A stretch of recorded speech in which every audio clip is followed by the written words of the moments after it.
Pokoknya sampean yakin pangeran iku kondang. Islam itu dipimpin kiai keliru ya mlaku, dipimpin kiai bener ya mlaku, dipimpin kiai gonta-ganti ya mlaku.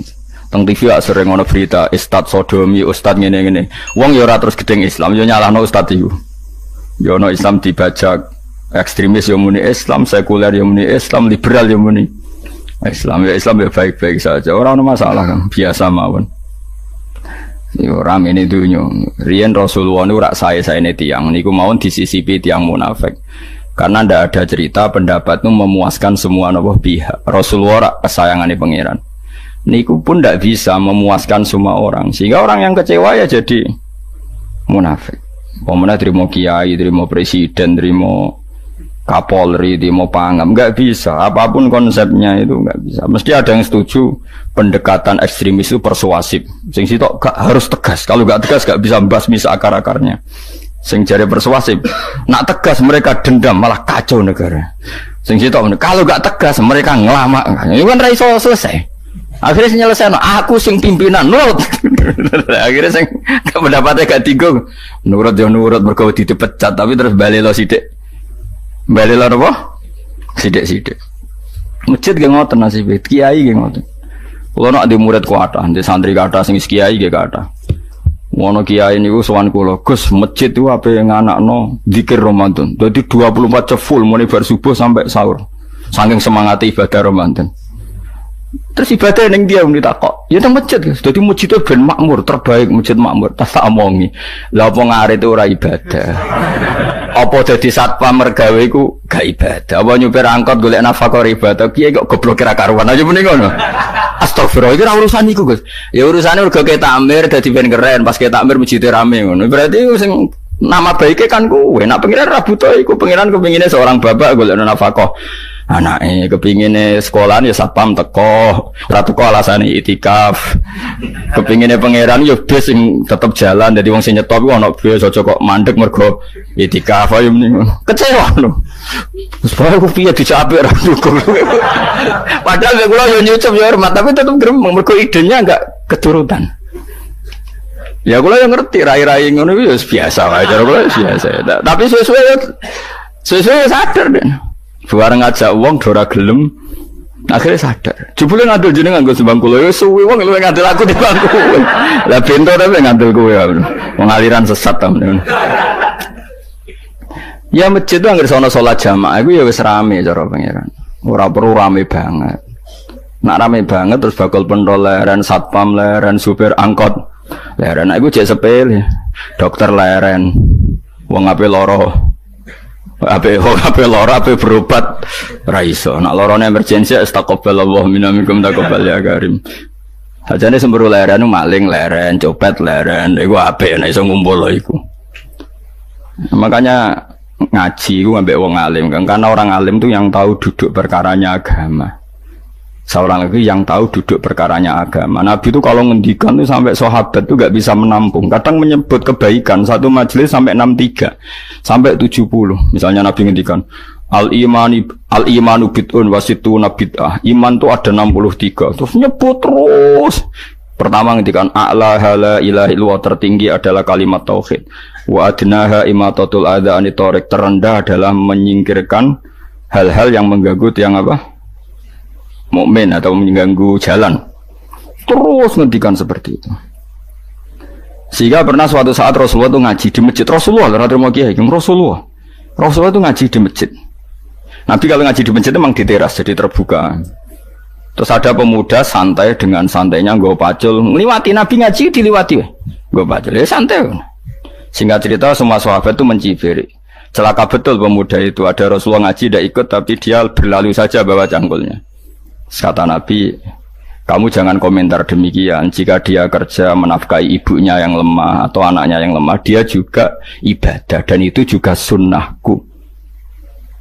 Akhirnya sahabat mereka sadar. Jadi untuk meramaikan Islam itu tidak harus semuanya ngaji di masjid. Sing ape kerja ya ben kerja. Yang penting ora dadi germo. Ora pengedar narkoba itu. Nah, itu ora kerja Kang, perusakan. Jadi sebetulnya orang tuh nggak bisa mengatakan kerja mau mengedarkan narkoba itu ndak. Pengrusakan tuh namanya. Tapi kayak adol pentol terus hal-hal yang halal itu namanya apa? Kerja. Dan kerja itu ibadah. efek dari perikiran ulama yang seperti ini, akhirnya masjid daerah ulama itu sepi-sepi. Mergo ngomong ngono terus wong wae nak ngono ora perlu ning masjid. Lah iku kesimpulane sing salah. Kok terus kesimpulane nak ngono ora perlu ning masjid bar saiki.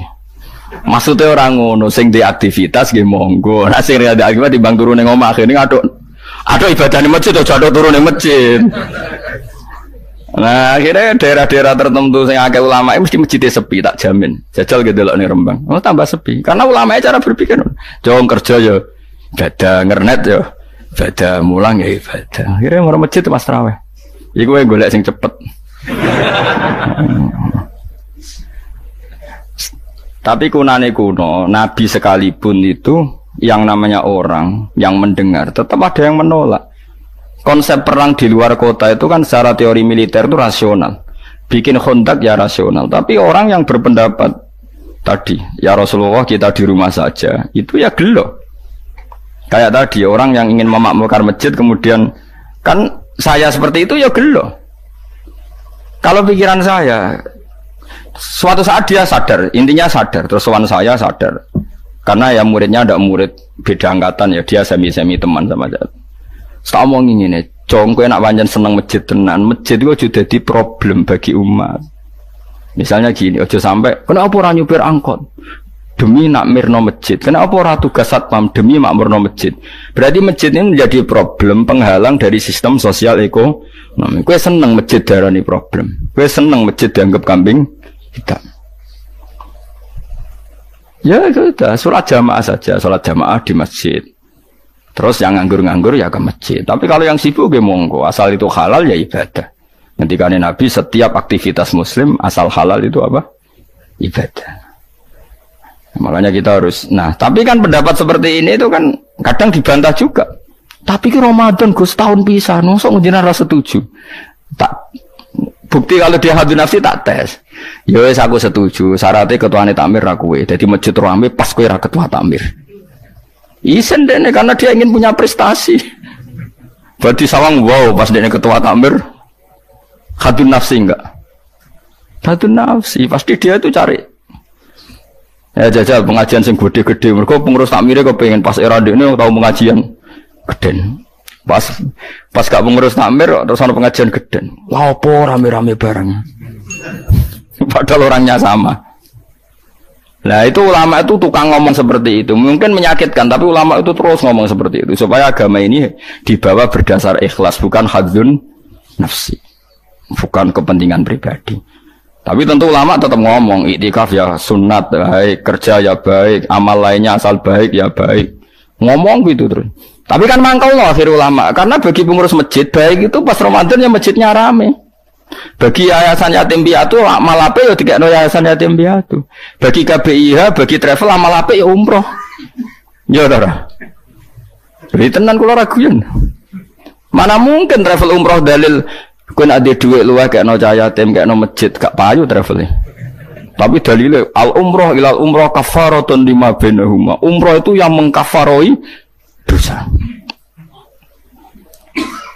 Jadi dan itu kersane Allah, orang macam-macam pikirannya kersane Allah dan baik-baik saja. Dunia diokal-akali ini ya baik-baik saja. Allah ya tenang aja tetap sugih.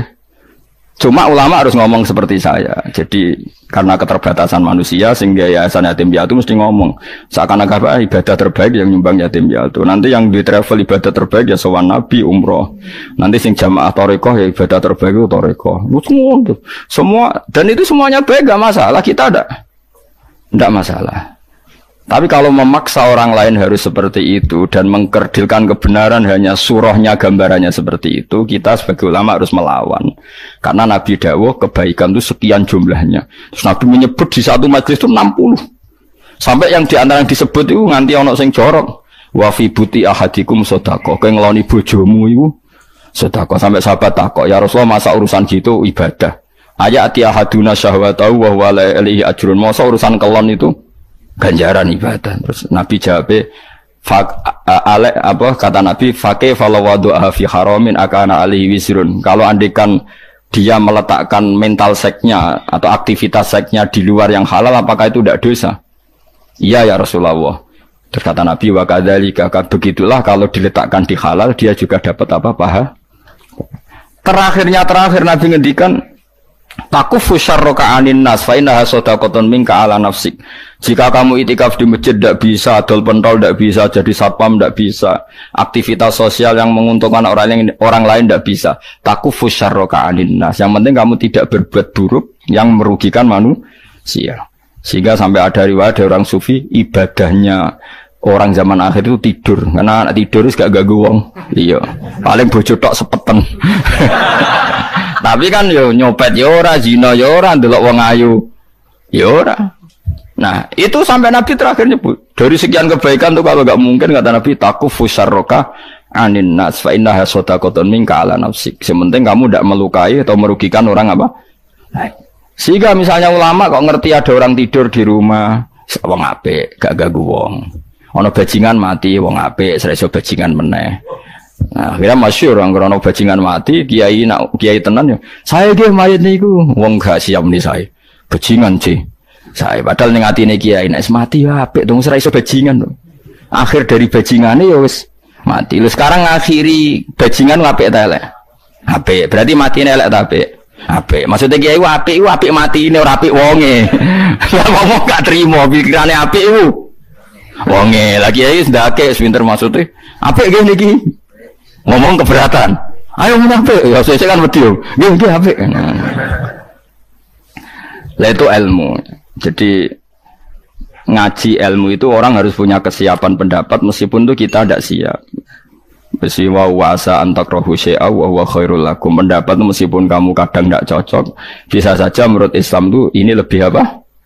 Baik. Karena tadi kebaikan itu sekian bentuk. Bisa ulang, kebaikan itu sekian apa? Bentuk.